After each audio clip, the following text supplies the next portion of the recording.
Bismillahirrahmanirrahim. Assalamualaikum warahmatullahi wabarakatuh. Alhamdulillah wassalatu wassalamu ala Rasulillah wa ala alihi wa ashabihi wa mawalah. Wala haula wala quwwata illa billah, amma ba'd. Rabbi shrah li sadri wa yassir li amri wa hlul 'uqdatam min lisani yafqahu qawli. Hadirin hadirat sidang jamaah subuh rahimakumullah.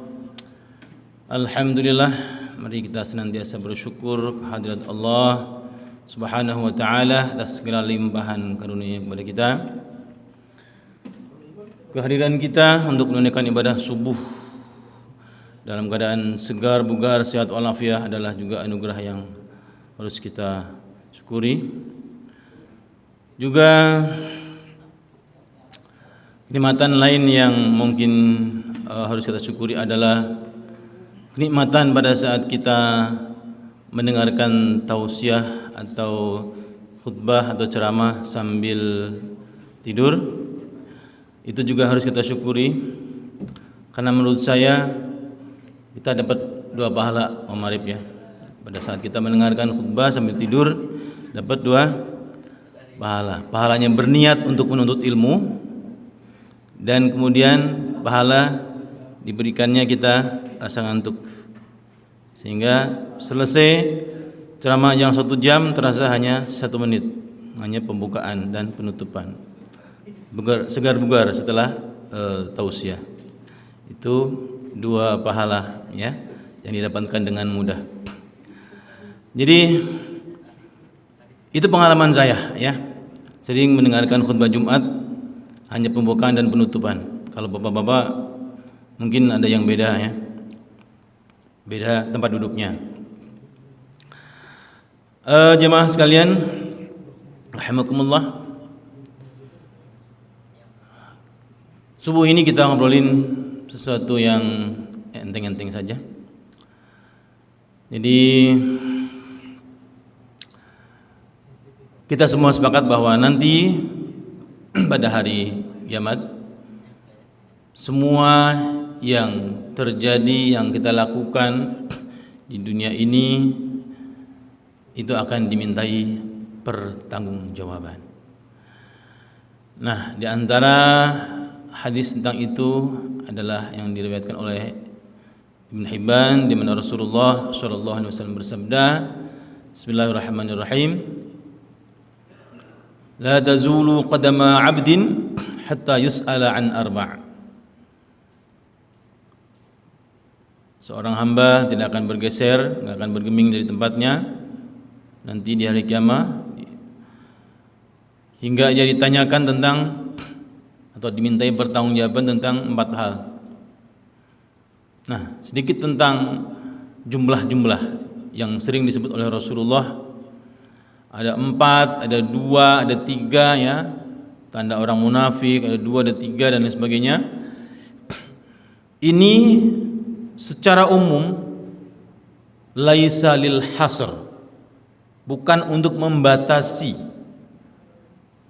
bahwa ini hanya 4, di luar 4 tidak ada, enggak ada begitu. Nah, tapi ini adalah bagian dari strategi dan metode Rasulullah dalam menyampaikan informasi. Dan terbukti. Sekarang itu kita lihat banyak buku ditulis, misalkan ada 7 kiat menjadi sukses dalam waktu singkat. Apa cuma 7? Tentu tidak. Bisa jadi nggak nyampe 7, bisa jadi ratusan. Nah, jadi bagi kita yang guru jangan lupa ya, metode-metode kita belajar itu kita harus mengelaborasi dari apa yang dilakukan Rasul. Kaya sekali dengan metode-metode. PPK sekarang ya, pengembangan pendidikan karakter. Rasul nggak pernah mengajarkan teori-teori minded ya dalam masalah karakter, tapi keteladanan. Nah, ini tentang nama-nama ya, jadi nggak usah rebutan 2, 3 ya. Karena ini dalam hadis itu disebut 4, dalam hadis yang lain disebut yang lain. Nah, itu. Kemudian yang pertama akan dipertanggungjawabkan adalah an umrihi fi ma afna. Seorang hamba akan dimintai pertanggungjawaban tentang umurnya. Dihabiskan untuk apa? Afna, yufni ifna dari kata fana. Ya, lawannya baqa. Jadi dihabiskan buat apa? Yang sifatnya tidak fisikal saja. Yang kedua, wa an jasadihi fi ma ablah. Yang kedua akan dimintai pertanggungjawaban tentang jasadnya dilumatkan, dihancurkan untuk apa? Artinya bahwa jasad ini kan akan hancur. Nah, dalam mencapai kehancuran ini digunakan untuk apa? Lalu yang ketiga, wa an ilmihi fi ma amila bih. Tentang ilmunya dimanfaatkan untuk apa? Dan yang terakhir dalam hadis ini, wa an mali, dan tentang hartanya. Nah, ketika harta yang ditanyakan adalah min aina iktasabah, dari mana didapatkannya, wa fi ma anfaqah, dan kemana disalurkannya. Nah, itu. Nah, kita kembali ke yang pertama. Kita akan dimintai pertanggungjawaban tentang umur kita. Mudah-mudahan ya bisa kita bahas sedikit tentang yang pertama ini. Bicara umur itu berarti bicara tentang sesuatu yang karakteristiknya itu eksklusif, yaitu tentang waktu. Waktu itu idza dzahaba lan ya'ud, kalau sudah berlalu tidak akan pernah bisa kembali. Jadi hari Senin tanggal 18 April ini 2021 tidak akan pernah ada lagi di jagat raya ini. Boleh jadi tanggal dan bulannya berulang, tapi tahunnya tidak akan pernah berulang. Maksudnya apa? Ya kalau kita terlewat berbuat sesuatu kebaikan hari ini, ya nggak akan pernah ada lagi kesempatan lain di hari yang sama. Makanya begitu berharganya waktu ini, sehingga orang-orang Barat mereka mengkonotasikan waktu dengan harta. Kenapa? Ya karena harta bagi mereka adalah akbaru hammihim. Tujuan mereka terbesar harta, ya mereka bilang time is money. Tapi dengan semboyan time is money saja mereka bisa disiplin. Nah, apa semboyan kita? Lebih dari itu, bukan sekedar money. Tapi al-waqtu huwal hayah. Waktu itu adalah kehidupan. Artinya kalau mereka menyanyiakan sedikit waktu, terbuang duitnya sebagian, nah kalau kita menyanyiakan waktu, menyanyiakan kehidupan kita. Ada ulama mengatakan, kalau nggak salah Hasan Al-Basri, dia katakan, Ayuhan nas innama anta ayyam.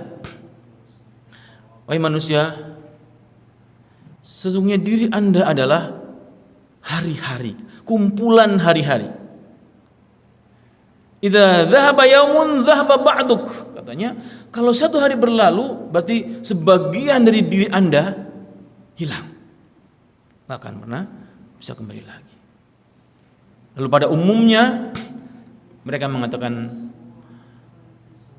al-wajibat aktsar minal awqat. Tugas-tugas kita di dunia ini lebih banyak daripada waktu yang Allah berikan kepada kita. Mereka bilang begitu. Apa imbasnya? Karya-karya ilmiah mereka sangat monumental dan tidak masuk akal dengan usia yang diberikan kepada mereka. Usianya cuma 45 tahun, karyanya bejibun. Yang kalau kita baca dari mulai kita bisa baca sampai mati, baca aja belum selesai. Bagaimana kita mempelajarinya, belajar nulisnya, sampai menulis, sampai diterbitkan. Nah ini imbas dari filosofi mereka berpikir, prinsip mereka berpikir tentang waktu antaranya. Mereka yakin bahwa tugas kita itu tidak akan pernah selesai walaupun usia kita habis. Nah, kita mirip, cuma dibalik. Ya, kayaknya hidup ini lama banget. Sehingga ada pertanyaan, gerimis-gerimis begini enaknya makan apa ya? Itu artinya statement yang keluar dari orang yang merasa tidak punya kerjaan. Sampai-sampai bingung mau makan apa, menghabiskan waktunya. Jadi prinsip yang berlawanan sepenuhnya. Yang tadi mengatakan tugas kita lebih banyak daripada waktu kita, yang satunya lagi mengatakan gerimis-gerimis enaknya makan apa ya? Oh, bakso kali, goreng, bakwan, makan bakso dan sebagainya. Bukan persoalan itu, tidak boleh. Tetapi itu persoalan prinsip. Ya, yang kemudian mendarah daging dalam diri kita. Nah, al-wajibat aktsar minal awqat. Nah, kita punya prinsip yang seperti itu hebatnya, bahwa al-waqtu wal haya. Nah, tapi belum mampu juga menggedor kedisiplinan kita umat Islam, sehingga daya baca saja ya, kalau dikatakan di Indonesia 0,001% itu artinya kan juga umat Islam yang terbanyak. Artinya umat Islam di Indonesia memang lebih banyak, dalam tanda kutip, yang bodohnya karena memang gak doyan baca. Salah satu ciri bodohnya itu ya, kita semua lebih suka merespon berita-berita hoax dengan emosi daripada dengan menelusuri fakta. Nah, itu nggak bisa dielak gitu. Kita ya seperti itu. Dan masing-masing mungkin punya pengalaman, termasuk saya juga punya pengalaman bagaimana buku saya dihebohkan ya, difitnah 2 kali ya, dan itu betul-betul hanya fitnah. Walaupun alhamdulillah di balik peristiwa selalu ada hikmah ya, iklan gratis. Ya. Ya mungkin hanya akan menyampaikan beberapa ungkapan dari inilah ya untuk menjadi inspirasi kita. Lalu Ibnu Mas'ud mengatakan terkait dengan waktu juga, "Ma nadimtu ala yaumin nadami ala syai'in." Kebalik. "Ma nadimtu ala syai'in nadami ala yaumin gharabat syamsuhu naqasa fihi ajali wa lam yazid fihi amali." Insyaallah. Saya enggak pernah menyesali sesuatu lebih daripada penyesalan saya terhadap satu hari yang berlalu. Matahari yang terbenam, ajalku berkurang, ya maksudnya jatah kehidupanku, sementara amalku tidak bertambah. Ibnu Mas'ud. Satu yang paling saya sesali adalah ketika ada satu hari yang berlalu tanpa ada tambahan amal kebaikan, padahal umurku pasti berkurang jatahnya. Lalu